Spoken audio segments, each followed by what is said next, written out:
O seu ministério tem um tempo para vocês se consagrarem ao Senhor? Vamos conversar um pouquinho sobre isso?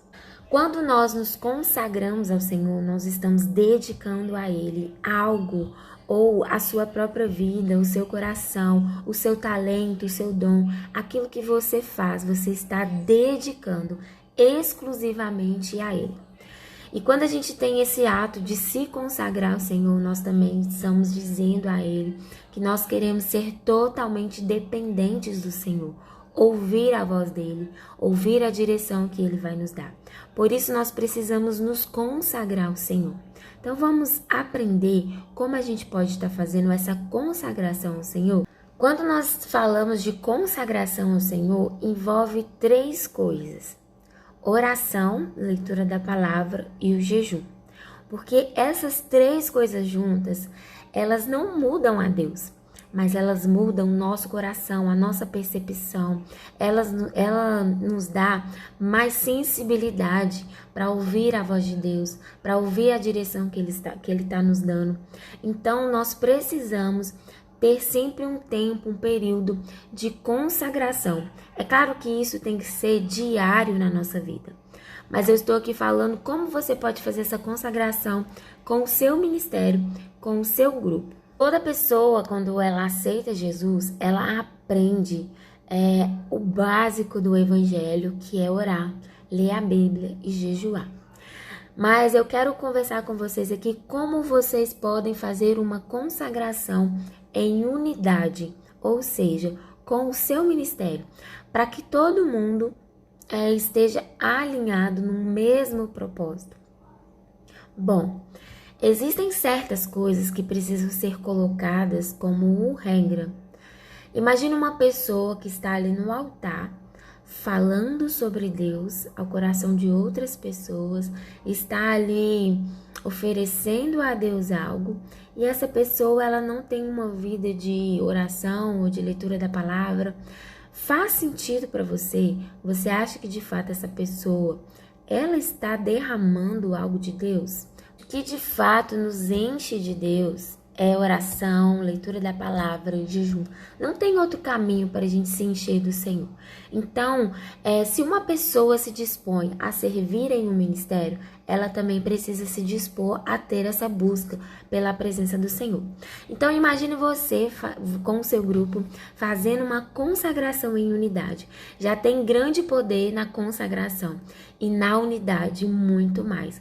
O Senhor, Ele ama a unidade. O Senhor derrama a bênção aonde tem pessoas unidas no mesmo propósito, no mesmo objetivo.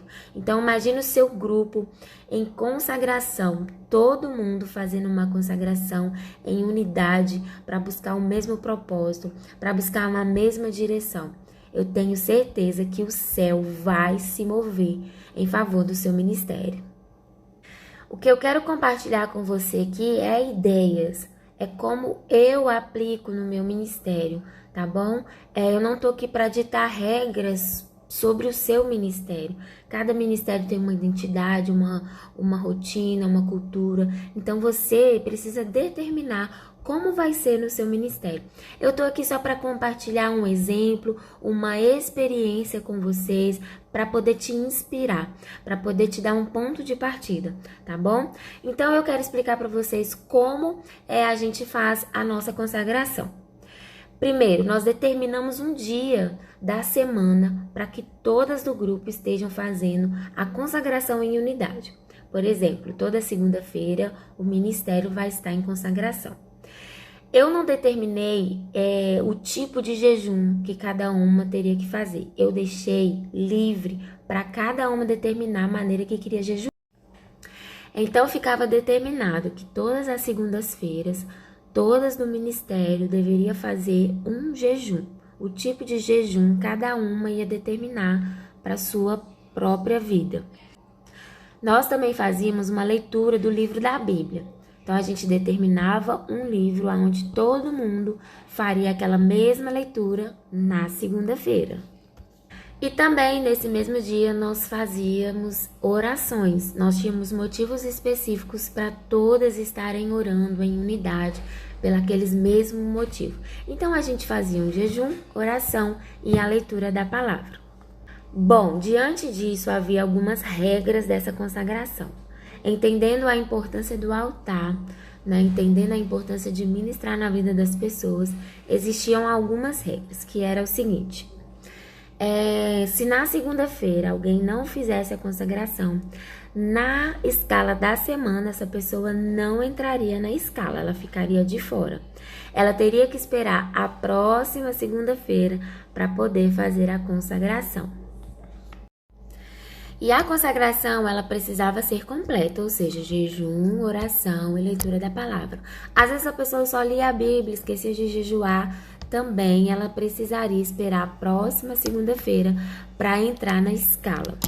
A cada consagração, as pessoas tinham que mandar no nosso grupo de WhatsApp um resuminho daquilo que ela tinha entendido da palavra. A ideia de fazer isso era realmente para prestar contas. Olha, eu fiz a consagração, eu li o livro, tá tudo certo.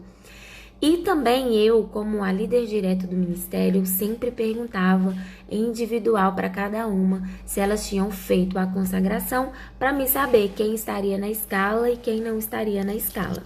Para você aplicar esses tipos de coisa no seu ministério, que são regras, né? Eu sempre falo que primeiro você precisa ensinar para as pessoas. Então senta com o seu grupo, faz um estudo sobre consagração, sobre a importância da leitura da palavra, de orar, de jejuar, como isso nos faz sensível ao mover de Deus, ao ouvir a voz do Senhor. Então, antes de colocar alguma coisa como regra, ensine para o seu ministério qual é a importância disso, o quanto vocês vão crescer no Senhor quando vocês se posicionarem para fazer essas coisas.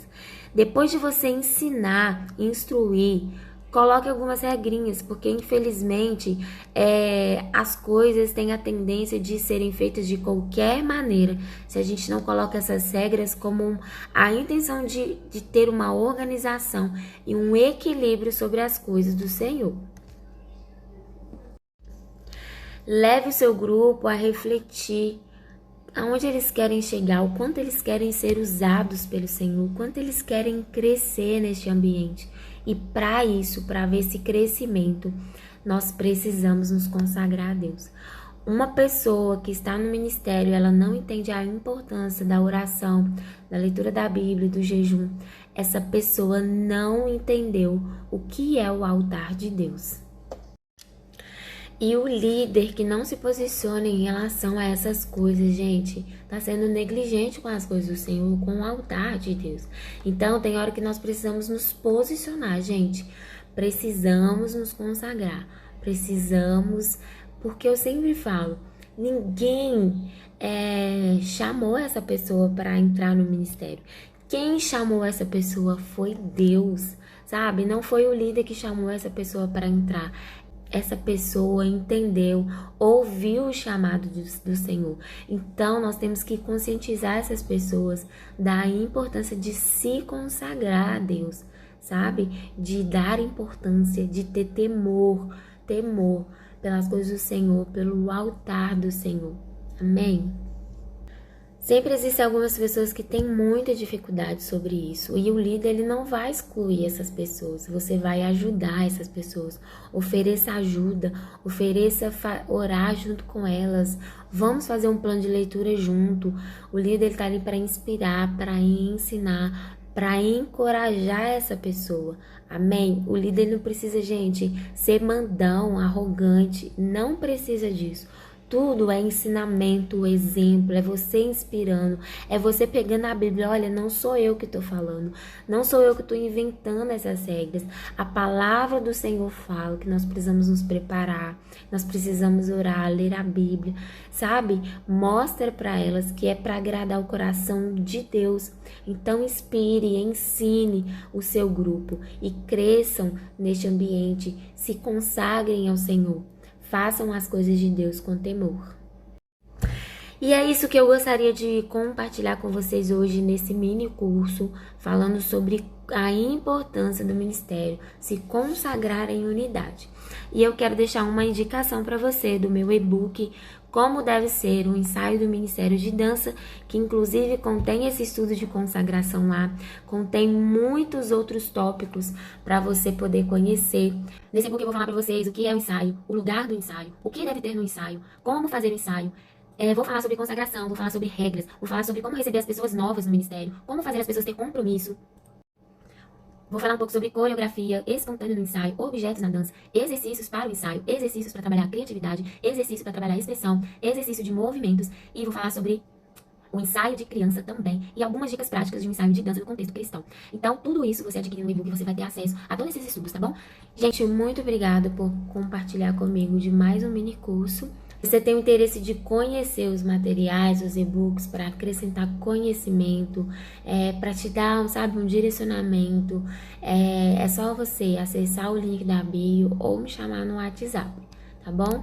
Deus abençoe o seu ministério.